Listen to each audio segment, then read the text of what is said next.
All right, so I'm just going to get this thing started. Let's go over a recap from last week. Did you do any fishing, Jeremy? I did some fishing up in the Pacific Northwest, actually. Visited my buddy Ira for Thanksgiving. Did some sturgeon fishing. So, yeah, I saw that picture. That looked pretty sick. Tell us about that. Yeah, so it's kind of funny. I'll loop back later on because everything, I think, comes back full circle and it's funny. But I went up there to Portland, Oregon for college, actually, back in 2018. And fell in love with that area and did some smallmouth bass fishing up there. But yeah, I actually grew a lot of confidence in bass fishing up there. I grew up locally in SoCal fishing Puddingstone, which is a tough lake. So, you know, a lot of techniques that guys are fishing, I had very little confidence on. But, you know, river smallmouth up there is the real deal, and they're fun and they're feisty and they're pretty common. So spent a lot of time doing that and some sturgeon fishing as well. And I met Ira, who's one of my really close friends now, and we did a swap. So I went up there for college and he came to San Diego. He's from Portland. So that's one of my really close friends now. That's one of my boys. But yeah, so we kind of shared a lot of knowledge, and, you know, I was sharing with him spotty advice and stuff while he was giving me pointers about, you know, river smallmouth, sturgeon and stuff. So it was kind of cool to see him, and we hung out, and it was his birthday on Sunday. So we hung out over the weekend and caught a bunch of sturgeon in the rain and had a blast. Nice. Yeah. Charlie, how about you? What'd you do this week? No fishing for me this week, man. You had a came whole down, week. got no sick. Fishing. Yep, I got sick, man. Getting through it now, but I guess it's going around. Everybody got sick in the last week. I got sick last month, thank goodness. I'm just man. too, so, That's surprising to me that Charlie got sick, because I don't think I've seen anyone more careful than Charlie. And that's the thing, yeah. I don't know how it happened, but it happened. But I'm doing better. Hopefully next week we get on some fish, have something to talk about. All right, so I'm going to do a little recap on my week last week. I like to say, and I don't think Shannon's heard this, but Shannon's the fisherman that I wish I was. and this is the thing with any sport. When conditions are good, it's easy to be good, but when conditions get hard, that's when the separation comes. And I had a 5-fish night, and I was having trouble, and Shannon had a 40-fish night. What? And you really saw that separation. Well, I would never tell anybody that. And I'm not. I would tell. But the other thing, honestly, it's talking about. Like, if you gotta like, I like my, from bank angling to like running a trolling motor, I like right off the ledge. On the boat, I'm disturbed. One thing I'll say is it's funny that last week we talked about when conditions got rough and you got red tide, bioluminescence, and a lot of visibility. And we had a lot of bioluminescence when we were fishing, and it was probably the most visibility I've ever seen with bioluminescence. I mean, what were we seeing, 15, 20 feet into the water? Yeah, we had 15, 20-foot visibility, and it was glowing. And it was glowing. It was like Avatar. It was like a dead. It was if you could throw it right in the surge and bait in the water that was glowing, you could get bit. If you dragged it off of that, you just had to be dead sticking and hope there was a fish. That was it. So, do you think that with the bioluminescence, like, do they trigger because of the line? Yeah, they see everything. The line you can see 20 foot of line glowing. Yeah. Having a lure this big, you have a lure this big with a tail, with an arrow pointing to it, and a track behind it like an airplane. Right? Exactly. Yeah. So 40-fish night, huh? You had a 40-fish night. I had a 5-fish, and I felt like I had some unfinished business, so I went back out on Saturday. And I said, I'm only fishing the 6-inch trout. That's it. And I stuck a 6.5 pounder. Nice. Tell us about that. But I stuck one, and it was a good one. Did you go home right after? No. I was like, all right, time for a 7. It's funny that you say that because when I go fishing with Nick from SoCal, I get frustrated sometimes, because I can't catch a fish. And I'll probably stay out till I catch a fish, Yeah. And then get in trouble when I get home. Right. Luke and I had tip bass shit where like we went through this one zone like the first time, and that was where I caught 40 fish in a row. Yeah. And then we came back there an hour later and row. And I got one bite. He probably caught, I think, like 7 or 8 casts in a row at one point. Multi-species or all calicos? You know what? I caught a cabezon. That was pretty cool. It was my first cabezon. Nice. They were sick. They were really cool. I was like, Shannon, what the hell is this thing? It's some sort of weird sculpin looking Fish thing. ID, please. Fish ID. Is this thing poisonous? Can I touch it? Just don't eat the eggs. But was it a multi-species for you, Shannon, or was it all calicos? I caught straight calico bass. I don't think you caught a single sand bass. No. I was Or a fishing, spotty? No. Fishing calicos. Were there some good ones in that 40, Shannon? There was one that was probably 4 or 5 that I caught on the 8-inch fluke. It's time of year, so I was like, "Oh, we're gonna put on a weird octopus." Feeling quiet, and sure enough, slurped it, tried to break my wrist. Mm-hmm. Boat, like figure, like look at it, it's so cool. Look at it in the water. That was on the 8-inch fluke, right? Yeah, 8-inch fluke and an 8.0 beast. You landed another one, I think, that was in the high 3s, low 4s. That was pretty good. Yeah. That was on the. But they were. Shannon, I have a question for you, man. When you're fishing the fluke, or both for you and Luke, because you guys fish flukes too. How do you? Oh, Jeremy too. Jeremy fishes a fluke too. Jeremy only fishes hard baits. Is that true? As of recently, that I hate to admit, but Well, I gotta jump on. I gotta jump on that. we'll talk about. Gotta catch me. We'll talk. But how do you swim your fluke? Like, how do you fish your fluke? Well, how do you guys fish your flukes? Yeah, they're fit on a sled head.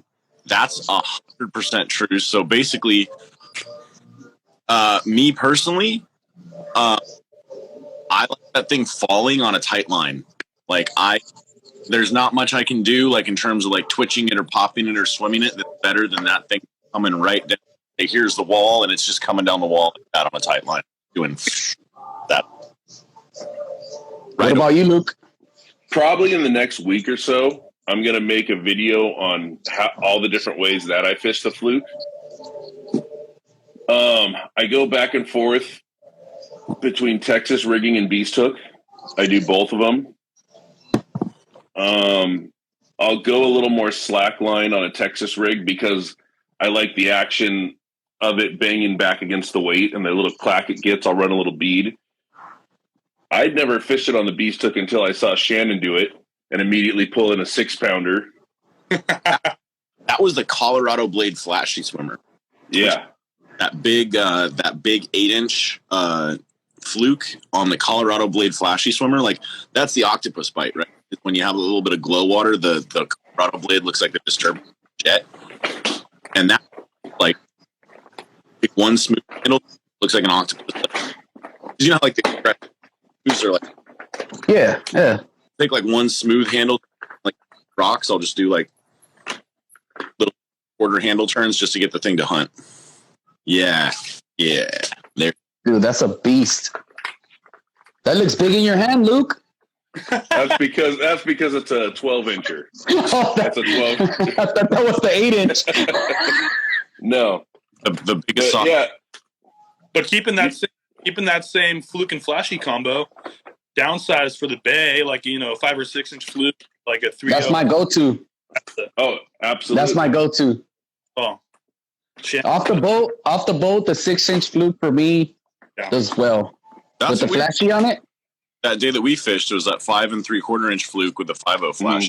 Yep. And that thing, it's got enough weight to stay down in like water. 10 feet of water seems to be like the magic depth for once you fish. I mean, and then spread out shallow. But like once you get into 10 feet of water and you're ground, like, oh, we can fish today, right? You just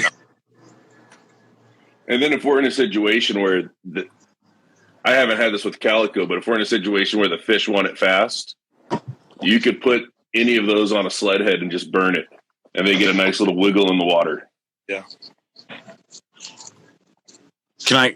Can we kick off, Jeremy? Talk about crankbaits. Like just go. I brought mine. Cool. I got baits out of here too. He's ready.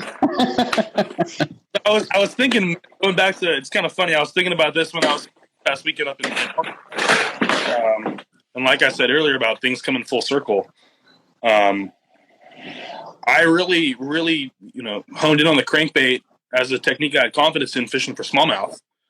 And it was kind of the stereotypical, like, okay, you're fishing a middle deep diving crankbait and, fishing riprap river and, making bottom contact, bouncing off rocks and getting these reaction bites, these very aggressive reaction bites. There you go, Shannon. Yeah, a lot of baits like the little evergreen, CR series, some of the megabass cranks, the wiggle warts, right? A lot of the Berkeley stuff. And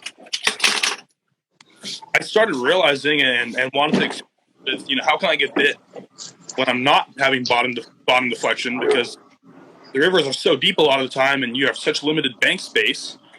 It feels like you're making these big long casts and you're only touching bottom for a small section of that cast and only getting bit in a small section of the cast. So, being a college kid and away from home, I'm spending time on YouTube and reading as much as I can online and watching YouTube and Tactical Bass and all these guys and trying to figure something out and going, okay, well, how can I maximize this bait I have confidence in? And the crankbait's weird because I think a lot of people think it's such an easy bait to fish, and in some ways it is, because it's casting it and winding the thing, right? But the bait is doing so much on its own that your bait selection has to be key. So tying it back to spotties now, like if you're fishing hard bottom at spotties, it's a bit easier because, if you're getting bottom contact, that's all you really need. But if you're fishing eelgrass flats, if you're fishing in 10 feet of water and you have, 9 foot of workable water above the grass, you could have a bait that runs 5 feet deep that's, 4 feet off the top of that grass, and another bait that's, hitting the grass every cast. And neither is great, you know what I mean? And we're limited with the crankbait because they have such a select depth they want to dive to. Yeah. Kind of limited as to what we can do as an angler to get them to go deeper or shallower or whatever, right? So like, I can't tell you how many times I've had my rod down to the reel trying to get that thing deeper. I've seen that. Yep. So I brought things that I fish on the other side of crankbaits where I'm like, I can't get the depth quite right, or like my depth's constantly changing. There's one. Yeah. That has no trailer, right? It's just like that. Just a blade. We'll talk about it later once we get into the exceptions and stuff. But I just want there. But I've kind of gone.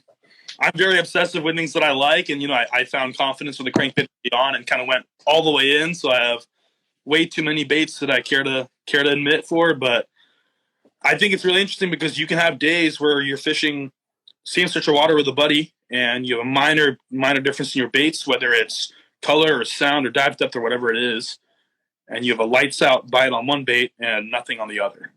So that's what I've been kind of playing with a lot of the past few years, and fishing crankbait hard with some friends. And we were down in Mission Bay actually a couple weeks ago, and water had rolled and it was really cold and really, really, really clear.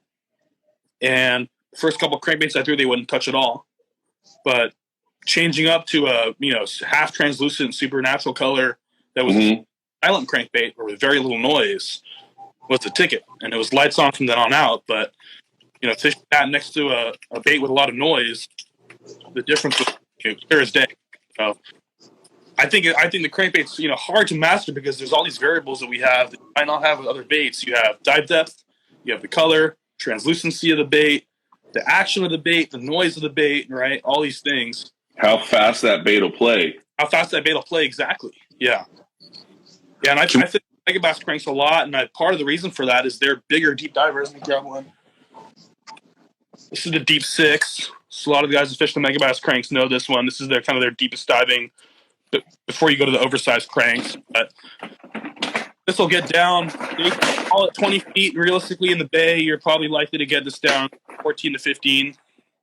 Fishing in salt with the kind of line that you'd be fishing it on. But, this is diving about at the same depth as like a 6XE or 8XE would for striking, or some of those bigger, like 20.5 dredgers would. But with less.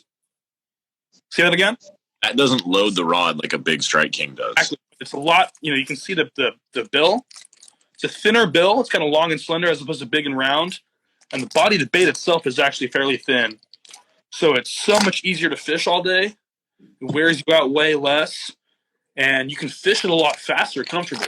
Like you said. I was sold that exact one, and it was sold to me because it was like, oh, it's what Jeremy's using. So that was Anthony that sold it to me. I'm sure it was. Yeah. But yeah, this is one of my favorites. And cool thing about Mega Bass as well with these is they make a bait called the Deep X 300. Oh, little brother making an entry. They make a bait called the Deep X 300. 1 second, guys. Let me get the light back on. Hey, so while we're waiting, I'm going to show you guys these. These are going to be at Nick's giveaway. I got 3 for his giveaway. Ooh, we got the orange. I call this the gold short circuit. Then we got an orange short circuit. So Those will be for the SoCal. What's the full name? SoCal Fishing Squad. SoCal Fishing Squad giveaway. We'll have those 3 for the giveaway. Sorry, I'm back. But yeah, so you have another bait, Deep X 300, which is essentially the same size as the Deep 6. It's a little bit different of a bill, shallower bill. So this is, going to play in that, let's say 13 to 16 foot zone, whereas this might be more like your 10 to 13. But I like the fact the bodies are the same size because a lot of crankbaits, as you guys know, you go bigger as in depth-wise, and the baits themselves get bigger. So all of a sudden, if you want to get a bait that's, getting down deep enough, you have this giant crankbait where they might not be feeding on bait that size, which is something else we'll talk about. But it's kind of cool with different dive depths in the same size body. Now, if they're feeding on smaller bait, is that when you move to more translucents? More translucent baits, or there's a lot of baits now in the market that you can fish on a spinning rod or lighter line that are smaller profile crankbaits that'll slow down 10 to 12 feet. Mega Bass makes one called the Z3, for example. Some of those little Spro rock crawlers will get down to good depth as well, and they're a pretty small profile. Have you messed with the 110 Junior +1? I have messed with that bait quite a lot. Yeah, that's what I got my eye on right now. Yeah. You have to tune it to get it to suspend or slow sink in the salt, which is far. I'm trying to remember. I think it comes with size 8 hooks. I think if you change out the front and the back for a size 6, you can get it to kind of suspend or slow sink. Mm-hmm. I've caught some on that, but it's funny. I always look at deep diving jerkbaits and think I'm going to just absolutely whack them on it. And I do catch them on it, but it's never that same kind of efficiency and light out as the crankbait. Mm-hmm. I think a lot of that is because you have to, the crankbait's essentially the only bait where you can keep it going fast and keep depth. Mm-hmm. Like any other bait that's not depth controlling with a bill, even a heavy iron, for example, you wind it fast enough, it's going to come up in the water column to some degree. So, and even with the jerkbaits, like the 110 +1 Junior you're talking about, in order to get it down deep enough in salt, you kind of have to sink it out.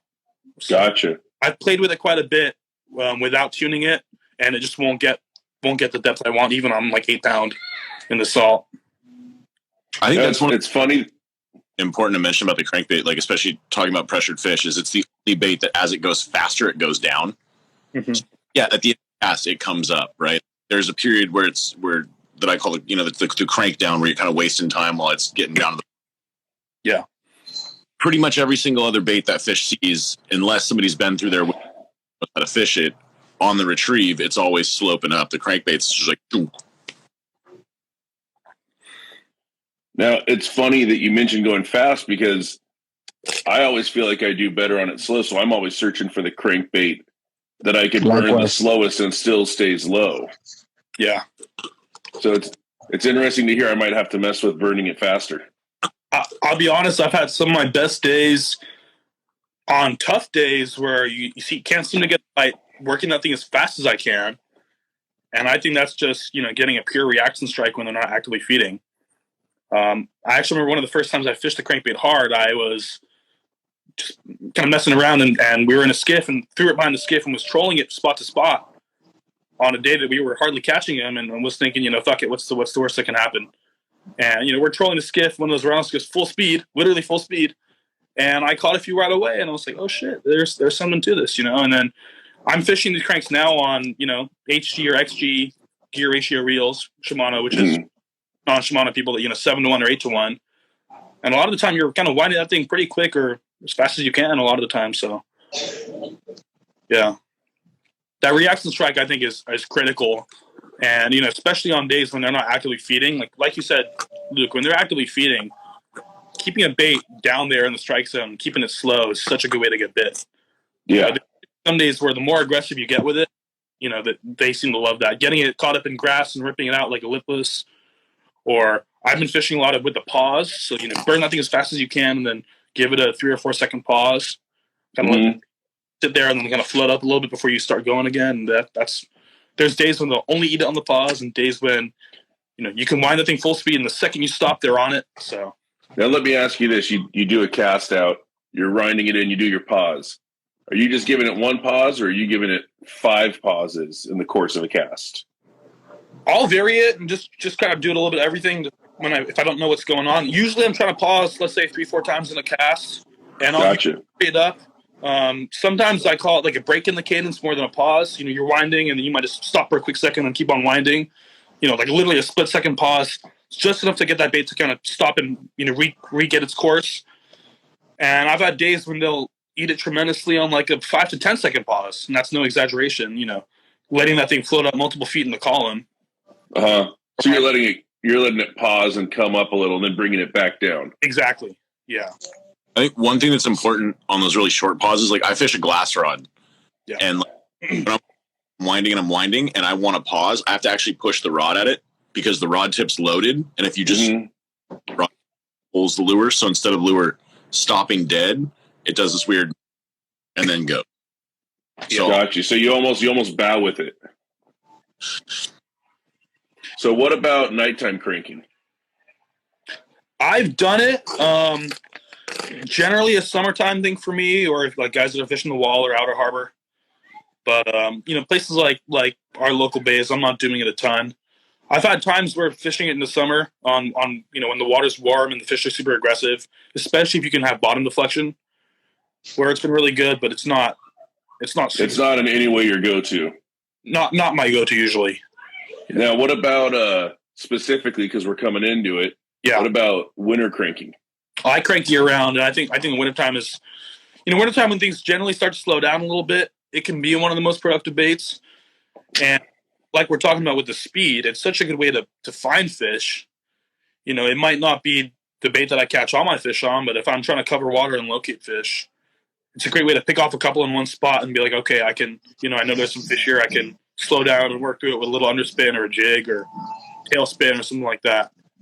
Jeremy, can you talk about line for a minute? Because line is pretty important. Yeah. I'm usually fishing braid to fluoro. I've kind of been thinking about setting up a reel with straight fluoro for it, just to have a little bit more kind of shock absorbance. I'm not usually fishing a full glass rod like Shannon. I'm usually doing a carbon glass composite. Some that's still a little bit softer than like an all graphite rod. But yeah, fluorocarbon 100% of the time for the leader, mainly for the abrasion resistance, and you want to kind of match your line. I always think about it less with the bait and more of where you're fishing. I know that's kind of a hard to follow, but if you're fishing, that makes sense to me. Yeah, if you're fishing open, there's no need to fish super heavy. So I'm cranking a lot of the time in open eelgrass on like 14 pound, 16 pound. But places like Long Beach or Marina Del Rey where you're constantly dredging bottom, I'm usually bumping that up to 20 or even sometimes 25, and then retime a lot. Your bait's always down there bumping rocks with your leader. Your leader's up in any little nick, be the end all be all. So yeah, checking the leader constantly if you're fishing hard bottom or fishing rock. I'm rarely fishing above 17, even for like a full size crank, like a deep 6, when I'm fishing eelgrass or kind of more open water. But anytime I'm fishing around rocks or docks or Marina Del Rey, Long Beach fishing, I'm generally starting with 20 pound. I went back to copolymer, like the eyes are triple. Yeah, like out in the grass, fishing 15. Yeah. And rocks, I'm usually fishing 20, and it's a pain. Oh, cool! I get to change like half a line. Like I'll put braid up to like the half marks. Wait, silly. Cool. Yeah, more of a pain in the ass. Yeah.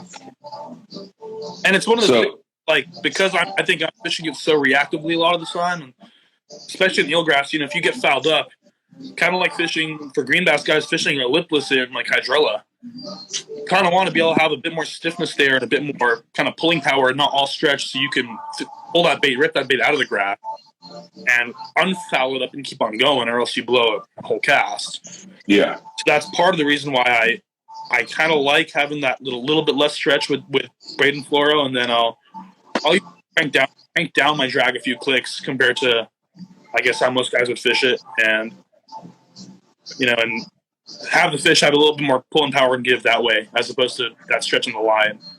Accommodate for that with the drag. So we just got asked how many rods we bring on an average trip. I'll say for me, if it's on my boat, I bring 6 rods. If I'm a guest on a boat, I bring 4. The reason I bring 6 on my boat is because I don't want to retie, because I'm also running the boat. So that time when you would retie your rod, I'm doing something. But if I were to go, when I go on someone else's boat, it's 4, if there's room for it. Jeremy? I'm usually 3 to 4 fishing the bay. I always have a spinning rod, and then usually like a full-length deep crank rod, and then sometimes a swim bait rod that I'll throw an A-rig on, or bigger swim baits if we're doing that kind of stuff, and then some kind of like a medium action crank rod or medium jig rod. It's usually 3 or 4. Any given time, usually 2 rods or maybe 3 are crank rods, admittedly. What about you, Shannon? If I'm boat fishing, it's up to 4, right? Like if I don't have a good enough plan that I can get it done with 4 rods, I should probably go ride my bike. Short, a little more specific, like I kind of know what I'm getting into, and I'll bring 1 rod. Like I don't have any rod in the backpack. I don't like to. Yeah, Phil, I have a magic wand. Yeah, I like to have a plan, right? Like if I'm gonna go fish a crankbait from the bank, I tied right. I know the right time of day to do it. I don't need to have a backup plan. Just one rod. Like if I'm gonna go fish, any plan that I got, right? Like I'm gonna focus for the day because I know it's gonna work. That's not easy, right? Like you have to have a couple seasons you can play that game, but something I saw someone talk about retying up there. I love fishing the snap. I know the snap is loved or hated. I'm a snap.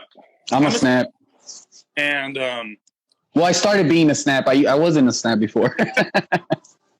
But I was going to say, so Decoy makes a cool snap called a W snap. And as far as I know, and it's kind of got a weird, I think I have one. Let me grab one. It's kind of a weird shape, so it's not the kind of ideal rounded snap eye you would think you would want for a crankbait. But I fish it and have a lot of confidence with it, because if it were to theoretically fail, like most snaps, if they fail, they open up and you lose your bait, whatever. The W snap folds in on itself. So when it fails, it kind of closes in on itself and you have to cut it off. But it's not like a normal snap that'll open up and lose your bait and your fish. So this is that. Can you guys see that? These are the W snaps. There we go. No, Jeremy, easier to get the eye of the crankbait than it is with the egg snap. Say that again? Is it easier to thread those into the eye of a crankbait? Yeah. And they work on both sides. I don't know if you guys can see this. So you can put a bait on either side and then tie on the other, and they're super easy to do with your thumb. They don't eat away your thumb like a lot of the cranks do. And they're so strong for their size, like a size 2, which is what I'm fishing on most of my baits, is less than a centimeter long, and it's, I think, right to like 60 pounds or something crazy. So when this is over, send me a link and I'll post the link to those if anybody wants to get those. Performance hasn't been. I use So that's the snap I've been fishing pretty much for everything, crankbait and jerkbait wise, for the past couple of years. And I've had no problems with them. I don't think I've ever ruined one. I mean, I will say if I fish one hard like all day and I'm changing baits out a lot and I can see it starting to open up a little bit, like when I unlock it, I'll usually toss it. I just not take any chances. I'm not usually reusing the same snap for different sessions, but I've yet to have a problem with them. And I use the Hyperwire. Yeah. And they rarely open up, but they have opened up. Yeah. It's funny, Luke, those were the ones I was fishing before the W. And I blew one open on a big halibut on the crankbait, actually, in the bay.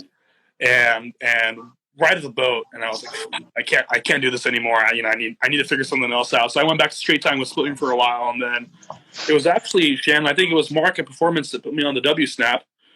I think when they ran out, I think he told me when they ran out of the egg snaps, they started fishing the W's pretty hard, and were fishing them even for like the bigger sizes of the W snaps for like surface irons and stuff, and had no problems with them. Yeah, I use egg snap. I'm the guy who bought all the egg snaps. I'm gonna go to but using on what we use snaps with. I only use snaps with hard baits. But that said, I got like a 50-pound bluefin on one of those Rapala stick baits with a number 5 decoy snap, and I've gotten snagged like 80 feeder. Anyways, they're incredibly well designed. Like, yeah, I would encourage you not to over snap. Like, think what your nose split ring weighs and try to be in. Somebody asked if Carlo asked if you would attach those to like expensive crankbaits, and well, he asked if we're fishing on the plastics and stuff. I know Luke fishes them on plastic. I don't fish those on plastic. I do not fish. So you just straight tie? Yep. I'm usually straight tying to everything. Oh yeah. And so I think it was Dylan in the comments and mentioned the W are hard to put on a work. Anything with like a thicker eye or thicker line tie, like a war bait, they are kind of hard to get into. The W little kind of hook that hooks the snap back onto itself is really thin, but they work on any hard bait that I've tried them on. I've never had a problem with any hard baits, but like Dylan's right, they are hard if you're trying to put them on a jig head or something like that. But I'm not usually fishing snaps on jig heads or anything like that anyway. Yeah. Now, if I'm fishing like beast hooks, that's the one I use, and I have not had one open up. I also I'll fish bigger versions of this for tuna and other game fish. Colin asked a question. If I'm fishing 25, 30, or 40 leader, I'll any inhibit body roll or like the hunting action of a bait, I'll tie it up. Yeah. I'll tell the truth. I've never learned how to tie a loop because I'm always using the snaps. Yeah. These are the ones that I'm fishing. Like when I put it on a beast hooker. Yeah. Those little quick snaps are great too. Yeah. So easy to put on and off. Yeah, I like those. And they're solid. I haven't seen one of those open up. Oh man, never. I fully admit that I don't think it really matters that much, right? But I like to keep all the hardware stuff downsized as much as I can, especially on those, those tough finicky bites, especially for fishing during the day. Nighttime on a big swim bait, does a snap on the front really matter? Probably not.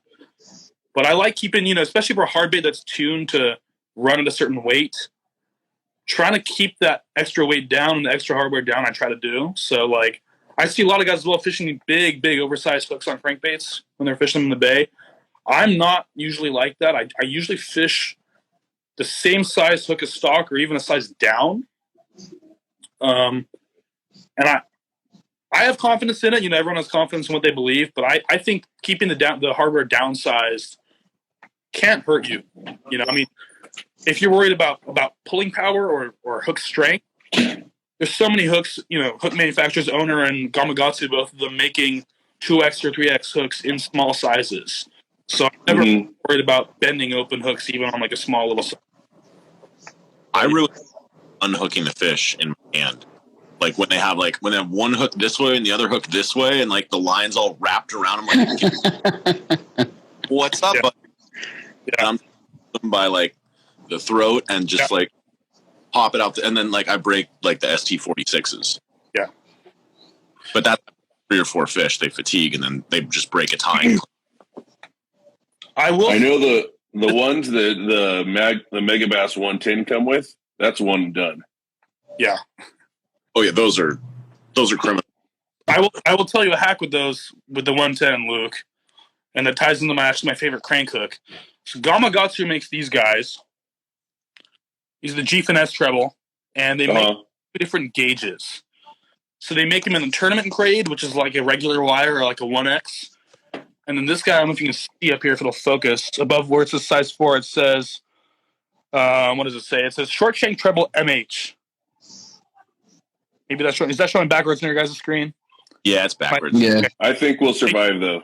But yeah, so the MH is like a 2X kind of gauge. And that's what I'm fishing now on most of my saltwater hard baits. And I've had no problems bending those out. And they are just stupidly sharp. Super sharp. They're coated, so they resist that rust a little bit better than a lot of things.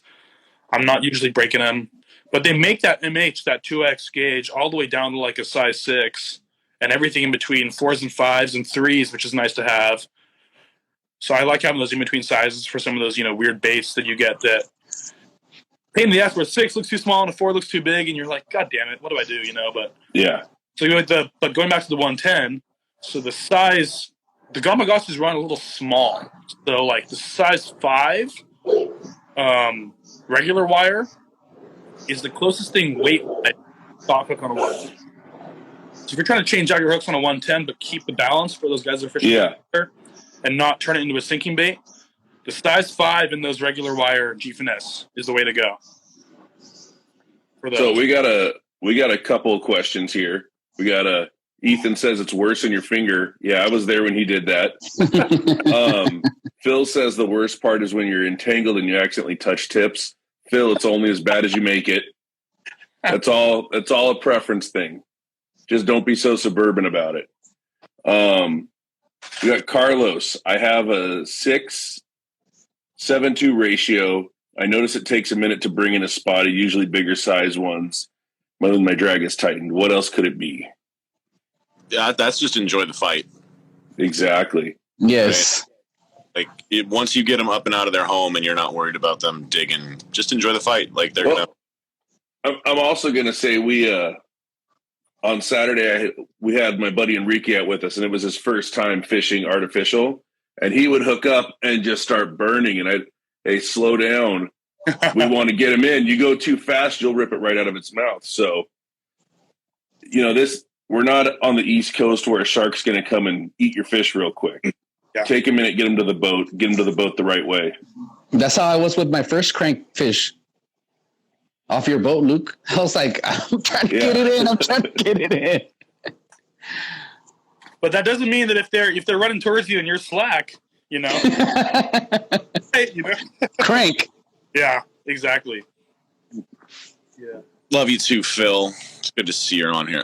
Jeremy, I don't want to add, but before we get any further, I want to talk about the dredger and how good and easy it is getting started, because I have dredgers and I like them, and they're like they're the easiest. Yeah, for for people getting started, the dredgers are affordable and easy to find, and they come in such a good variety of colors. And can you show us one? I mean, that's Shannon. Do you have any on you? Yeah, I got yeah. But those are size 4 ST40. That's a 5, and that's a small body, like the 14.5 sneak. That same depth, or like even going down to the 10.5 if you're fishing for people fishing eelgrass flats, anyone in San Diego, or guys fishing Newport or Alamitos are great ones to do. And then bumping up to like the 5 or the 20.5, even the 22 for people like fishing Long Beach or Marina Del Rey, where you want to fish some deeper docks or bounce some bottom contact structure. Those are great. Striking makes some good ones, like a little 3XD even, that little small one. Mm. Shallower, grass, that's a great one to do. Yeah. You know that one? Is that our Rapala? Yeah, it's a Risto wrap. Oh, there we go. We got a question about the rearrange. Have either of you guys ever heard of the rearrange? Shannon and I love the yeah. I fish the rearrange. I'll say I fish it a lot for freshwater. I don't fish it much in saltwater. All right, second time. Jeremy, what's up with the Damiki Vault? That's one of my boys, Jason. He's I know that's a half serious, half joking question, but Vault's another one of those little tailspins like the axe blade. Where for people is it larger than the axe blade? It's like a mini axe blade, and they make them in like a half ounce. Okay. If the bait's really small, or you're fishing shallower, where like the 1 ounce axe blade's excessive, that little Vault on light line is money. But yeah, that is a fun little bait.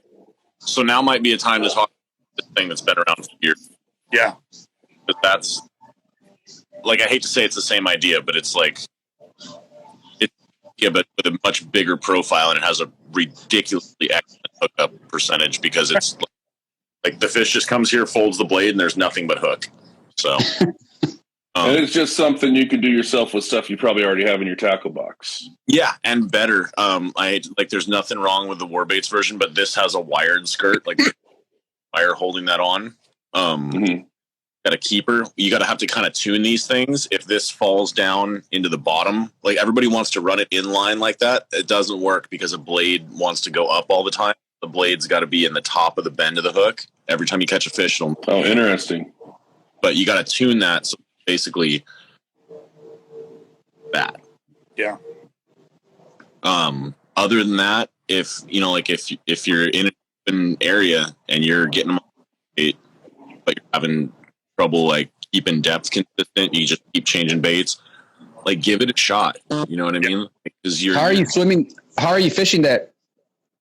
Basically just like a spinner bait. I just like it spinner bait because it's a little bit more compact, and I think it gets a bit better just like grass fishing. It's a weird, and you can go to a 1 ounce head on this. Like if it's something that you're like, oh, they're burning it, like, or they're eating out in like 15 to 20 feet of water, like you can upgrade. Or if you just want to sink it quick, you don't fish it vertical. So like, yeah, you want to get it in the zone, but it'll get in the zone. You never drop that on a dock? Not really. It doesn't get bit on the sink like a swim bait. It's like an open water spinner bait type thing. You got to be coming across a plane of structure. But that's the nice thing is like, it works so good in grass. And it doesn't have that same rise that spinnerbaits do a lot of the time, so you can control your depth and fish that bait faster, keeping depth. Yeah, and what's cool, like when you're winding, like sometimes the spinnerbait are like with a paddle, you'll have to kill the bait and bottom. Really, and your line drops. You're like, okay, cool, we're on the bottom. We slacked up. This thing, like, you can just slow your wind a little bit. Right, because the bait's still coming across the plane, except it's just sinking a little bit, and then you'll feel like the tops of the eelgrass again, and then you just kind of like pick there and try and match your cadence better the next time. But it seems to be one of those baits that, in terms of like reaction baits, fishing like out in the, and there's two different kinds of crankbait, out in the open over grass, and then there's.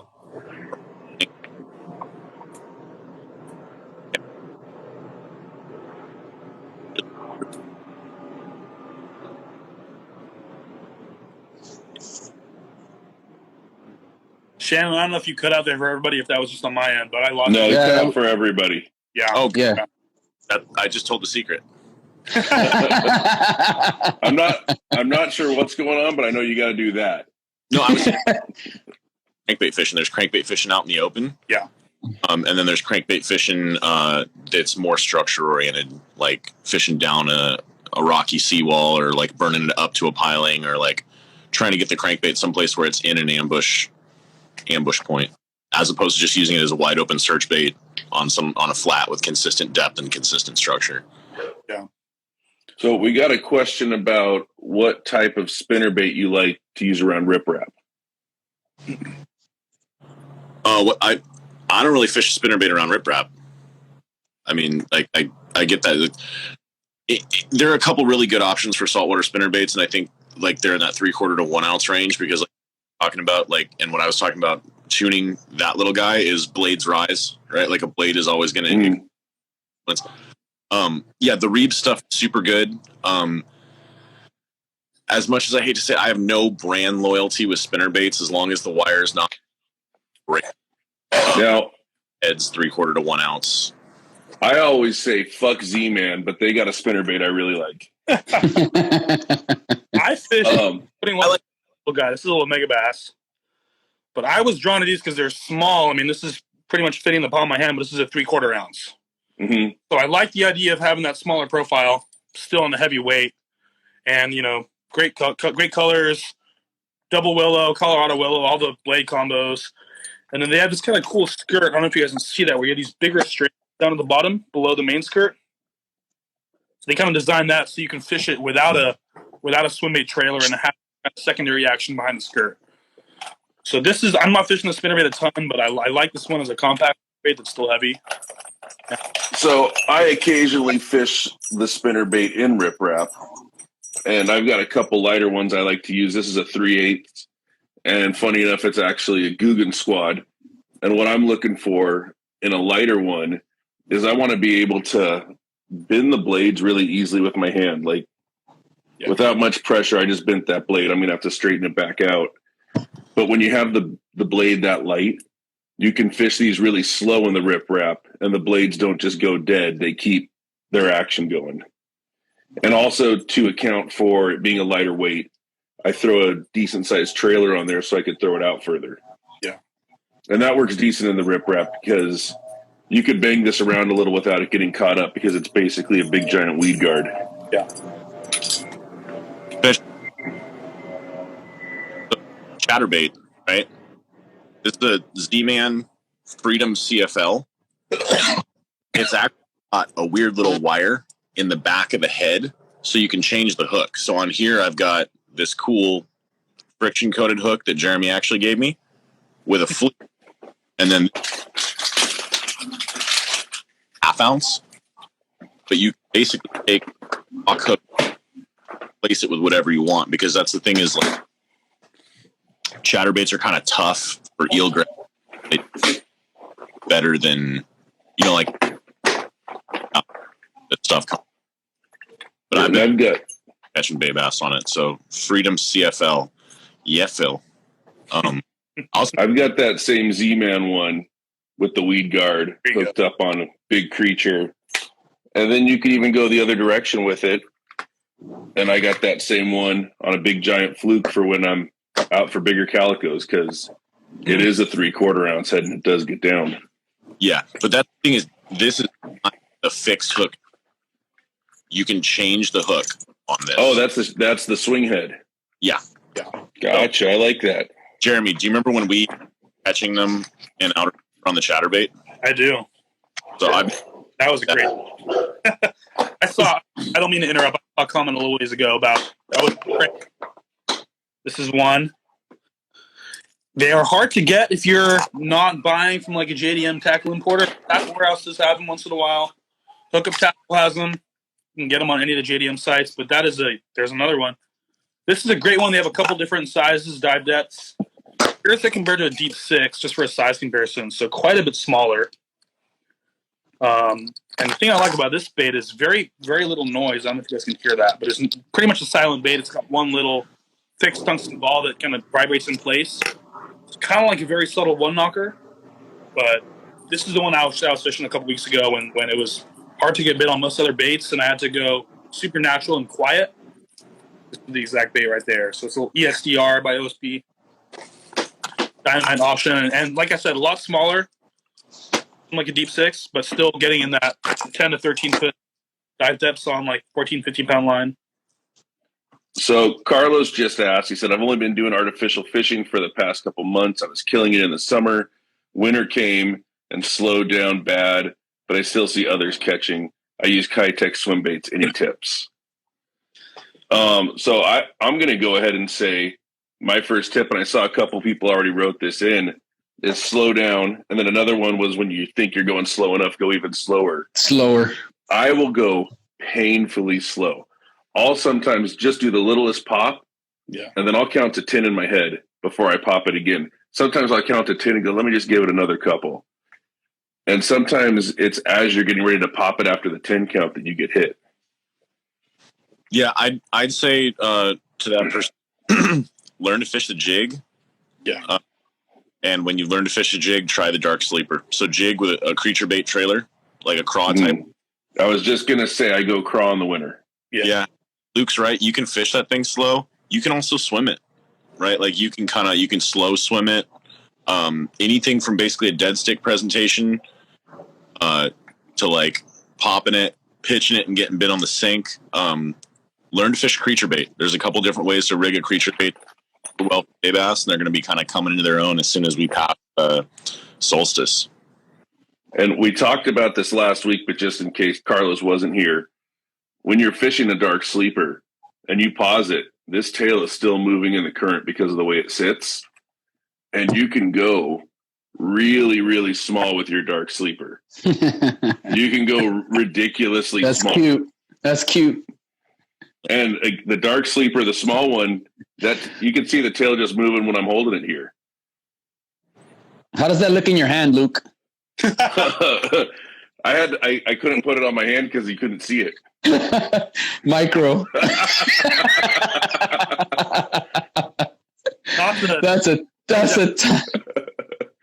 So yeah, when you see me holding a regular calico, that's not a regular calico. If it looks big in Luke's hand, it's legitimately big. So Jeremy, I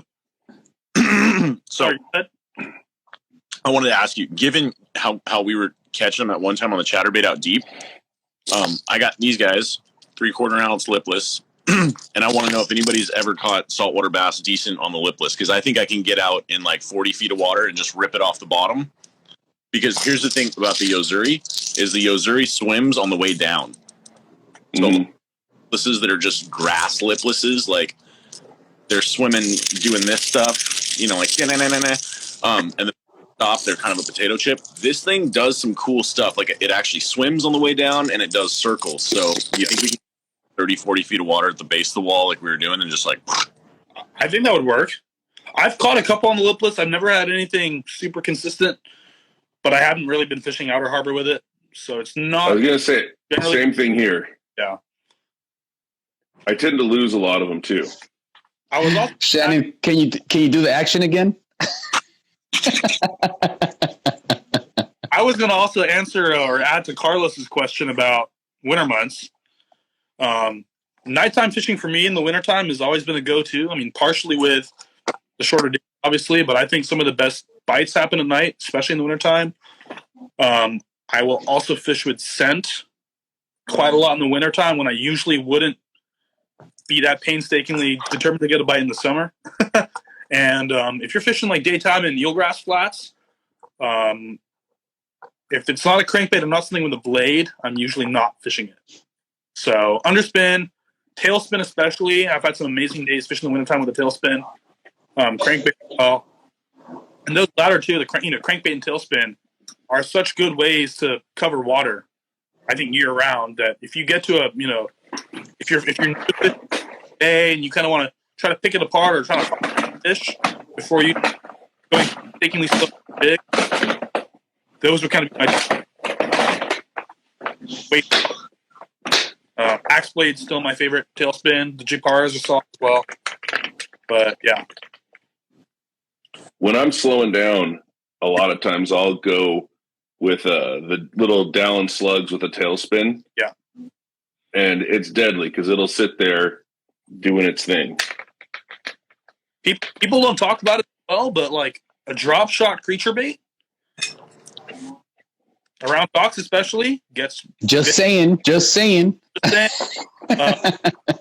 that drop shot short. Yeah. Yeah. And like a 3-inch or like 2.5-inch craw, little guy. And you can even rig them on a EWG hook so they're somewhat weedless and not getting snagged. Who makes the best craw bait? Who makes the best crankbait of all time, Jeremy? Plug your. Yeah, that little sudden impact craw is money. That's a lot, and then OSP. Carlos asked for what's like scent wise. Procure works well for me.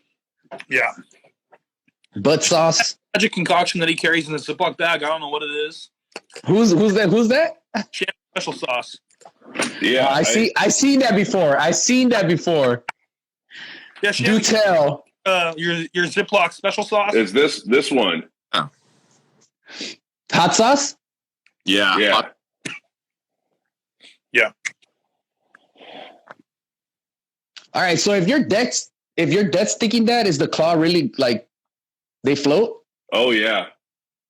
They'll not only float, but when a fish comes up to look at it, its wake will push them up like they're doing a defensive posture. Yeah. Oh, he said he's gonna use Chick-fil-A sauce. Try it. Well, I'm like, spots. You never know. I'm going to go into sauce just a little further. I almost always start off fishing dry, and the very first thing, if I'm having trouble figuring it out, the very first thing I do is hot sauce or any scent. But that will be my first. What do I need to do different? I need to put some scent on this. I don't even mess around. 100% of the time, it doesn't matter what I put hot sauce on hard baits. He does. Well, It does. It does not matter. No. I only start dry because I'm forgetful, and it's like, what am I doing wrong here? Oh yeah, got to sauce up, Dude, I ritually sauce because the thing is, like, my first cast is going to be like, the first cast is the one I've waited all week to make. I'm like, I know where that fucker is, and I brought heavier line this time. Man, I sauce. Like, Filthy said duck butter. yeah, that's we'll get that when we're older. The fire gel as well. I think it's Poutsky that makes it. I think most of the local tackle shops have that one as well. The fire gel. That's another one I like, and it's in a little jar. Not as messy as these kind of like squeeze tubes, but that's another one that I use quite often. So you guys want me to nerd out for a second? You know what? But Okay, so head out so we could bring Daniel back in. what's that? I want you to talk about what's coming up at the toy drive. What Sudden Impact's going to have there? Yeah. You gotta let me nerd out. I know everyone asked me about hot Cheeto, and we're going to have hot Cheeto there. Yeah, we'll have hot Cheeto. But so scents though. First of all, scents. So basically, fish can't smell anything that's not water soluble. So all the oil, like based scents that you have, fish actually don't smell it. What fish can smell really well, and what they're really trained to avoid, like the plague, is mammals. Right? Like you think about like what do fish deal with? You know, like salmon got to deal with bears and people. Like saltwater fish got to deal with sea lions. Like they can smell mammals from a mile away, and like sometimes I can smell people when people really smell. But like we together, you're not dead. You smell. Like so, one of the things oil-based scent do is just block the scent block mammalian scent on your lures. Right. Mm-hmm. Worst case scenario, like I don't think fish are going to go crazy for my lure because it's got scent on it. I think the right fish is going to track my lure, and at the last second, like that shit smells like mammals, and I'm the fuck out. Mm-hmm. That's why I wear gloves and I never wash them. That's one of because then they smell like bass mouth. Yeah, but thick on scent, right? So if it helps you with confidence, like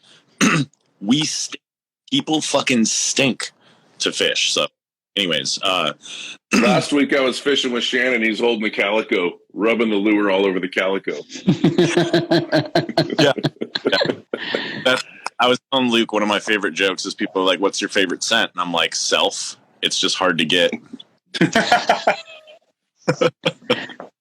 So, toy drive. Do you want to talk about the? Yeah. December 4th. I don't know exactly what time it starts, but you all have Instagram. 10 o'clock. 10 o'clock. I'm tremendously irresponsible with the weekend. It could be 9, though. It could be 9. Maybe I'm going at 10. I don't remember. It's going to be super cool. There's a ton of vendors there, like a bunch of people that make cool custom hard baits. There's going to be some cool panels. I already told John Curry he has to say that we make the best lures in the world. Delfino, thank you. It's going to rain. It's supposed to rain, so we got a little easy up. But bring your umbrella or your cool rain gear. And we're going to be there with a ton of cool stuff. We got a bunch of new colors. Every time we do an event, we try to come up with a bunch of new colors. Bill has this cool, like, we're calling it poison dart frog, but it's fire tiger, right? And it's basically, the base of it is that like spotted bay bass, gold and chartreuse, and then it's got some orange highlights.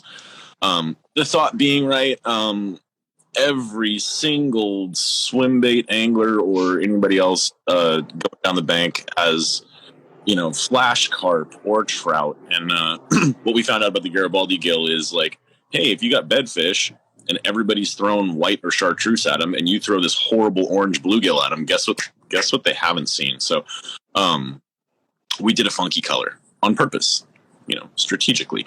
That works. That works. It really works. And like, who knows? Like, maybe we'll even get some rain this winter, and we'll get some dirty water, and then you know what happens then? That like orange chartreuse weirdness goes from weirdness to effective. So we're also bringing a ton of other baits. We're bringing a bunch of, like I said, that's basically on that classic spotted bay bass color base. So we're bringing a bunch of baits in that color just because a lot of people are going to be there who fish bay bass. We found that out last year. We're coming out with a chatterbait trailer. I saw the picture of it. It looks pretty cool. I love Bill because sometimes he lets me name things, and here's the thing, like, we've got this weird lure, and like, you have to kind of imply what it's for in the title of it, because a trailer by itself isn't going to sell. Like, if I saw some kid and he's like, I love your lures, and I'm walking down the bank and like he's got that on a lead head, and I'm like, oh, that's a chatterbait trailer. Like, I'm going to give him some lures because I feel bad. So anyways, Bill let me name it the Chatter Blaster. I like it. I like that. I like that. That's dope. This is for the chatterbait. That's awesome. Real quick, guys, if you whoever's in here, if you guys don't know what about the toy drive, it is Cast and Crank. They do, want you guys to bring a toy. That's your entry, right? Bring 2 toys if you can.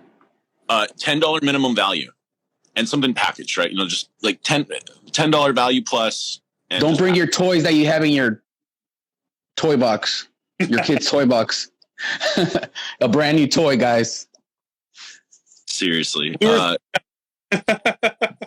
got a couple questions. We want to do questions because the toy drive's cool. The toy drive's on Sunday, December 4th. It's a chain reaction in Anaheim. Yeah, Phil's right. New unwrapped toys, $10 plus value gets you in, and then all sorts of cool stuff. If you have any questions about it, you can go to Sudden Impact. It's up. We put a post up today. That's Sudden Impact Swim Baits on Instagram, or you can go to Cast Crank. We had 2 quick questions though. One's from Dylan about when we fish gold blades. And then another one's from Carlos again about how to find a halibut. So who wants to go first on gold blades? I was just going to say generally, usually dirty water for me, both fresh and salt. Everything else I'm using silver. Dirty as in, let's say 3-4 feet of visibility or less. But brown? Yes. Not green dirty, brown dirty. Correct. Brown dirty, yes. I'm going to go even a step further, and if there's a lot of light out, I go silver. Yeah. If there's less light, I move to gold, or even like I have some purple, like some anodized purple that I'll use if there's less light. Yeah. So I kind of move it on the light scale. Or pressure, right? Like I've had, I was fishing Castaic like 2-3 years ago, and everybody's fishing a Kitech on an underspin, right? So we swapped out the silver blades on our little cool baits for gold blades, and it was just idiotic. Like, people been running through those fish all week. Like, they were sitting in a cove on a brush line outside of a shad spawn, and like every single fish had like 3 or 4 holes in his mouth, and you're just like, you savages. Yeah, you can see them on the live scope chasing shad. You can see your bait through them. So we switched up to gold blades, so pressure pressure's another good reason, just to do something different. Halibut, catching bass, how to catch a halibut. 8 to 12 feet of water with a fairly flat bottom, get around bait you can get. Fish. For some reason, Thanksgiving, that stuff gets in the harbor like clockwork. I like every year I'm like, what is it about this Thanksgiving that really pushed them up? It's Thanksgiving, and then, and it has to do with length of day. They did a study on halibut spawning where basically they could induce halibut to spawn independent of water temperature changes by fluctuating the length of day. So there's going right past, I think it's right before or after equinox. When you find the harbor, just get around a ton of bait, smooth flat bottom, and fish something that stays low. What else we got about halibut? Jeremy? I don't fish halibut. No, I mean neither. I'm like, I don't. I'll be lucky if I catch one. I was gonna say I'm biased because I love fishing it, but like bigger swim baits or even the crankbait, fishing bass, I've caught so many illegal halibut as bycatch. Not incidentally targeting them. And then like January through March, April, when you have some of that bigger bait move through the harbors, like a bigger swim bait, like a 5, 6, 7-inch swim bait, fished low. Caught a lot of halibut that way as well. Yeah, and all right, Phil's had enough answers on here where I think Phil's coming on next week now. Fuck yeah, that's right. Fluke, drop shot of fluke for halibut, and not even more legal halibut on the 3 and the 4-inch flukes than anything else in this world. Yeah, all my halibut have been bycatch, and I'm just so good at catching bass that only bass eat my stuff. That's a good problem to have. Mm-hmm. Yeah.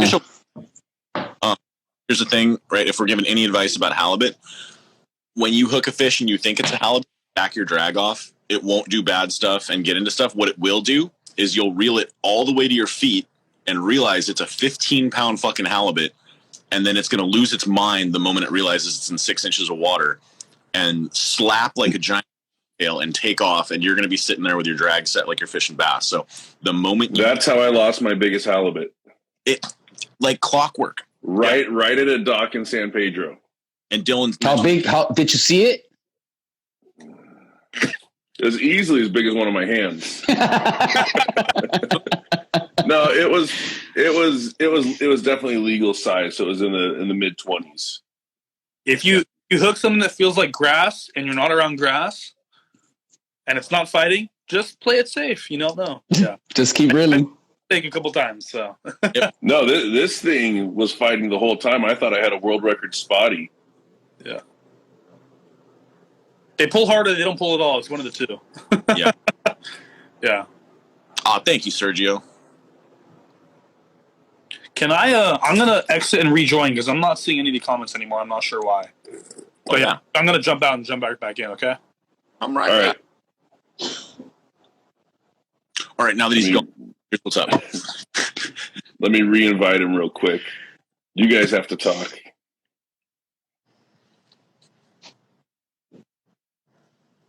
Oh, Phil, you're so sweet. These are fun. There we go. Thank you, guys. You're probably not going to see the comments because I don't know, for some reason, once you exit out, it's going to start a new thread. I'm seeing them now. We're good. So you see them all? I just wasn't getting any new ones loading in. That's all. Oh, okay. Gotcha. They were stuck from way back. I wasn't seeing these new comments. So if that happens, you got to scroll. Is that what it is? Okay. Yeah. Noted. So if you scroll back to look through, it's paused. Yeah. Otherwise, they don't want it'll be moving on you. Gotcha. Dylan asked about grass rockfish. Because Dylan, how big was the grass rockfish you caught? That thing was like 5 pounds. He sent me a picture of it. So Dylan caught this grassy, and he sent me a fucking picture of it, and I sent it to a bunch of marine biologists, and I was like, "That's a grass rockfish," and they were all like, "No, it's too big." See, and I'm like, "No." But it's like, well, then what is it? 5 pounds? Yeah, it was in the port. The thing was, it was 20. It was 20 inches plus, right, Dylan? That's insane. I'm sorry. I've only seen baby ones. Yeah, and they're like fucking robots. We mess with them. Like they'll eat your bait, and then you pitch your bait back in there, and they eat your bait again, and then you just. Are those the ones that me and Charlie were catching the one day we were out with you? Yeah. Right? Yeah. Yeah, you were like, "Oh, we're just catching all these grass fish. We got to move." Yeah, they only come out when the saltwater bass are just lazy. Yeah, 23.5 inches. He has pictures. That's wild. Yeah. Those fins, those, they must have been insanely big. Even the little ones have, the big fins. Dylan, send me a picture of that. I want to post that too. Yeah, and the cool thing was like it had like when you see like really oversized rockfish for like that species type, it had the giant head, tiny little back fin, like it looked like that Blinky fish from The Simpsons. Did it have a knot? Like sometimes did he have getting a knot when they're a little bigger? It had the spines. That's what like when I sent it to biologists. That's insane. The spines on the gill plate, and they're like, "Oh my god!" Because he had it on like a working class zero board. Anyways, it was the coolest thing I've seen ever.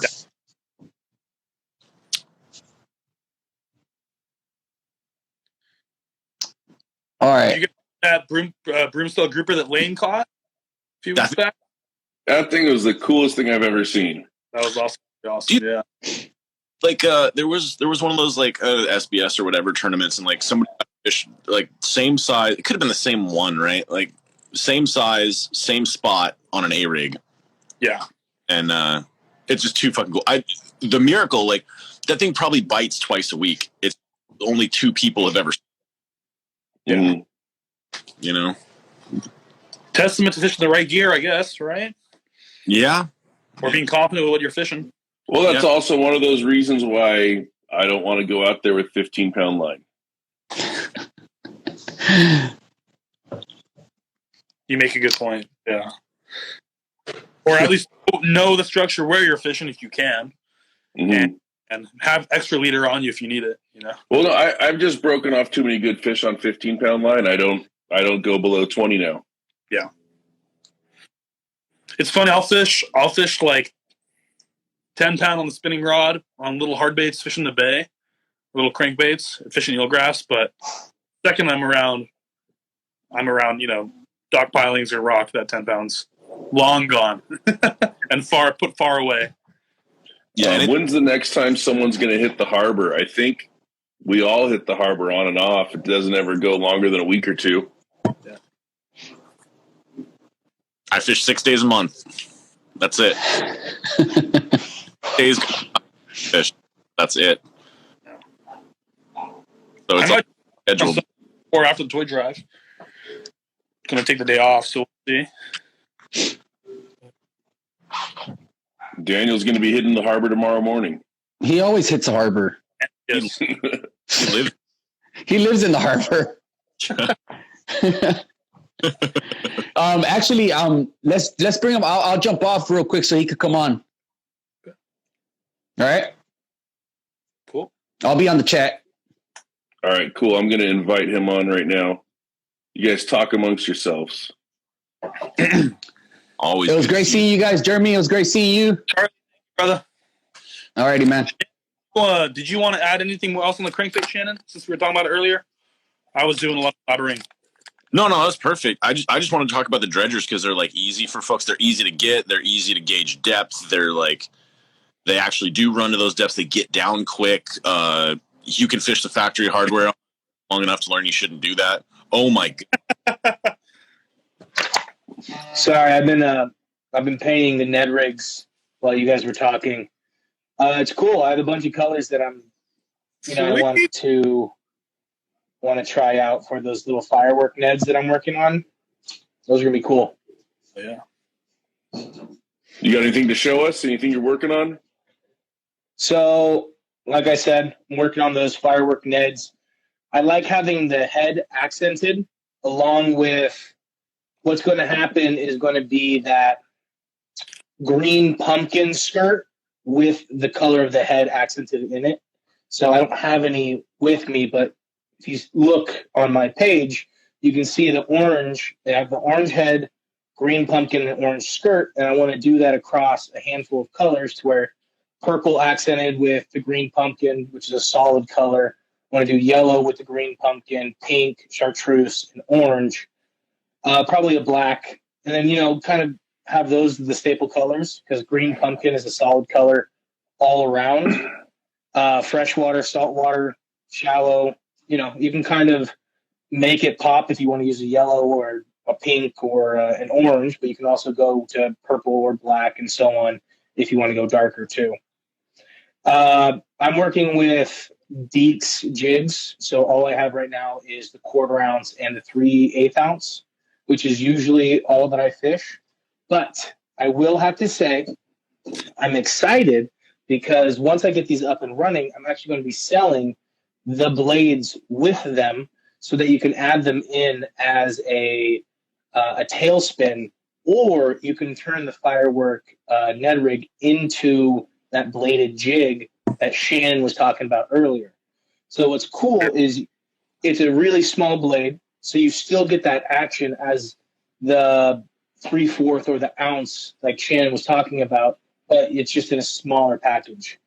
So kind of cool stuff. Just for technical sake, this one has to be a big blade. Yeah. Right? It's got to be that mega. Yeah. Mm-hmm. So for the screw-ins, for like the tail spins and stuff, yeah, the smaller blade is killer. But for this one with just the trailerless thing to work, it's got to be big. It needs to be banging back there. Yeah. Yep. And yeah, it does that conical thing, but it's like this thing all together is 5 inches. Yeah. Okay, good enough. Just to keep it on it. Yeah, and I mean, the reason I got into bait making is so that I could be better at fishing and learn baits better, learn techniques better, and blah, blah, blah, blah, blah. So the cool thing is now that we're doing this, as you just saw, I was like, this is what I want to do. And Shannon's like, well, actually. And so today I learned. So that's the whole idea, is to potentially grow in my knowledge and just continuously learn and then provide people with affordable, fun tackle. So Daniel, are you making any Ned rigs with like an EWG style hook or like a weedless style hook? So Deeks, That's a conversation. Yeah. So Deeks actually has a weedless EWG hook, or not EWG, Nedless. Ned. Why am I saying Nedless? Ned rig style. Ned, yeah. It's kind of like a cross between a shaky head, a stand-up head, or whatever, like the one that Luke showed earlier on. But It's also just a Ned rig. I believe he also has EWG Ned rigs. If I had to choose, I'm more of an EWG kind of guy because I'm going to throw this in the most precarious locations. Yeah. I'm going to throw this over boat lines because I know the fish are just behind it. Not in front of that line. They're behind that line. Mm-hmm. So it's like, I'm going to toss that over. And I know that, you get a little cadence and you can pop it over, but it's a little bit harder to do that with an exposed hook. Yeah. So majority of the time I would like an EWG hook. I wouldn't mind going that route with potentially the future and just custom works, but slowly building up who makes what and deals and just learning the community and seeing people grow. I haven't done it in a while, and I know people that are doing it, but seeing some guys fishing some small Ned rigs with like a white or kind of cream colored trailer on like an EWG hook around eelgrass, like a razor clam imitation. Mm-hmm. So there's two things there, right? Those craws that we make, the ATX craws. We're actually doing a little ghost shrimp, super right. But there's two Ned rig that absolutely just fucking hurt, and it's that like milky pink, like kind of pearl white that looks just like a ghost shrimp, right? Like just like flooring out of its hole, just ready to get clocked. And then there's orange because like razor clams and all those little like all the little invertebrates that live in the mud, especially razor clams, their little foot that they pick up, it literally looks like an orange, and it just sits there flapping around. And bass know that they've got to clock that thing hard enough to pull the entire clam out. Yeah. So you get bit on an orange, you're like, what was that? Like they tear the rod out of your hand. But those two things are really good to keep in mind, especially like when you said green pumpkin with an orange accent. Like I'd be fishing green pumpkin with an orange accent and an orange Nedworm. Yeah. So I have the leech, which is a great. Well, I mean, the majority of the fishing that I do is finesse. It was just this year that meeting Luke and fishing with a lot of other people that I've had to expand my repertoire of baits into the 5-inch, the 6-inch, and like the 6.5-inch range. And that's like mind blowing to me. So lately, actually in the harbor, I've been throwing the Ned rig with my 3-inch RR spike, which actually resembles that tail that Shannon was talking about, just kind of sits there. And if what I do is I'll let it sit there and then I'll just play with the line right above the reel. And what that does is that will just, so that will just get the tail to kick a little bit without having to pop it or scoot it or anything. You know, you can just kind of play with the line while raising your tip to keep tension. And sometimes I'll just do that. Luke was talking about the 10-second pause. Just do that. Boom. Just absolutely smacked. Yeah.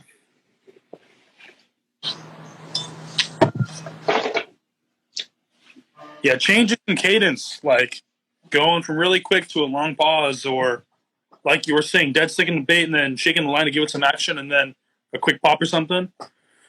Especially this time of year. What about raccoons? Anytime raccoon, you are about to have the best fishing of your life. When you're on a family of 5 raccoons that are like, it sounds like soccer in a dumpster, you are about to catch them. Like raccoons are inextricably connected to the fishing gods, and they know it. When I was out with Shannon, and we saw a family of raccoons, and Shannon made the raccoon noise, and Mama Raccoon stood up and looked right at us. He's gonna go.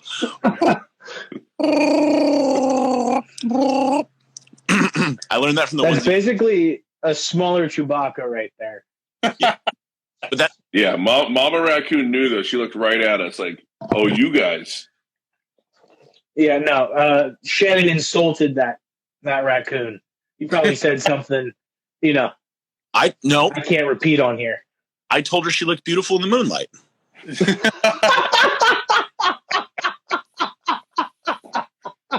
She was so in tune with us that if we'd have pulled the boat up to the shore, she would have hopped right on, brought the kids on.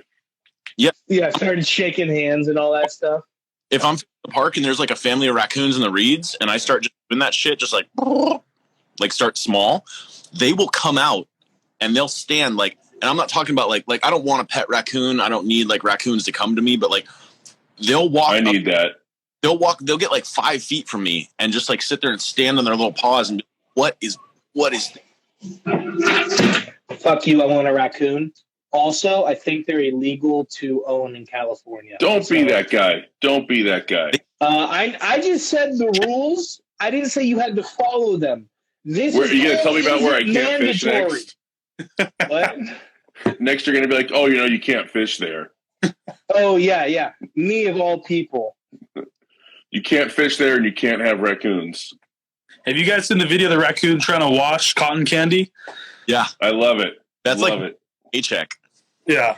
That video breaks my heart. I know. When he dips it and it just disappears, I'm like, somebody give him some cotton candy, please. No, they keep giving him cotton candy. Do the same thing with it. You want I know.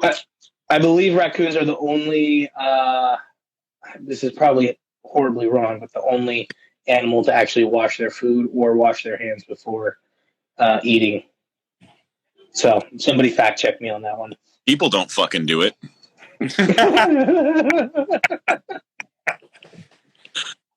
I gotta go eat. Who else is done? I gotta go eat too. I'm in boat as well. This has been all right. Well, great. All right, guys. We'll see you next Tuesday with special guest California Filthy Phil Fishing. Yep, he's. Well, did he already confirm on that? He's going to confirm. I see it. They're trash. I'm gonna see him at the toy drive on Sunday, and I'm the only guy bigger than him. So He has no choice. Oh gosh. No, That's why I wasn't on. Charges. All right. So I'm gonna ask you one last question before you sign off, Shannon. Are there going to be sudden impact T-shirts? Yeah, we're gonna have a run of them. We just approved the proofs today. They're fun. Luke did the art for us, and this is the beginning of this. Local artists make cool T-shirts that were like, when they're gone, they're gone. We might do reprints if we get a super popular one like Luke's. Luke's is gonna be fucking cool. Now I gotta get it. Yeah, I saw the proofs yesterday, and they look great. We're gonna have them. We might have like a limited run of like 30, but our goal. If we're going to be standing in a parking lot all day, we don't really want to have a lot of stuff to pack up at the end of the day. So our goal is to sell out. I'm gonna just before we sign off, I'm gonna talk about the couple things I might want to see there. One, I'm gonna be looking for the Wade hogs from Toxic Bait. That looks like a pond killer to me. Just for what I fish, if I'm gonna swing by the if I'm gonna swing by the sudden impact booth, I'm looking at flukes, I'm looking at bluegills, and I'm looking at trout, and I'm looking at torpedoes. Those are my main things. And if the craws are there, I'm snagging up craws. We're bringing craws because it's bass guys and it's jig season, Mm-hmm. Yeah. And from what I've heard, just for the bay bass people, so all the spotty guys, I hope you're there. Yeah, flukes and craws for the spotties. Yeah. And I'm going to go ahead and just leak a little something. I got to go down on, I don't remember what day it was. I went down on Friday to Marina Del Rey, and I got to help Daniel test a swim bait he's working on. I'm not going to say too much stuff about it, but not only was it a good time, I'm really excited for it to come out. It looked really cool. Yeah, I'm to touch upon that. There's a lot of big things happening in 2023. I've just started progressing. I have a bunch of packaging coming, which is great because that's consistent branding, which I'm excited about because that's one of the things that I like to do. When I get a package in the mail, one of my favorite things is like, oh my God, I get so excited. So the fact that I get to put my name on something and you get to see that like in the mail, you're like, oh, hell yeah, I can't wait to fucking fish. That's cool. The swim bait, it's money. And I can't wait to actually fully have it ready and to dial it in just with colors, plastic consistency, and just everything about it. I'm really excited for it. But to add to Carlos, so I think he asked about the halibut, pearl white. If I was to give one color for halibut, it would be pearl white. And I seen you catch halibut on pink. Yes, but that was your crankbait, pink and pearl white. So it does happen. All right, guys, we're gonna sign off right now. Thanks for everyone that showed up. Thank you. I'm noticing, just real quick, our numbers are getting bigger every week. I think the first week we did this, we had 20 to 30 throughout the course of it with a maximum of like 7 people. We've rarely dipped below 20 down into like the 17 range today.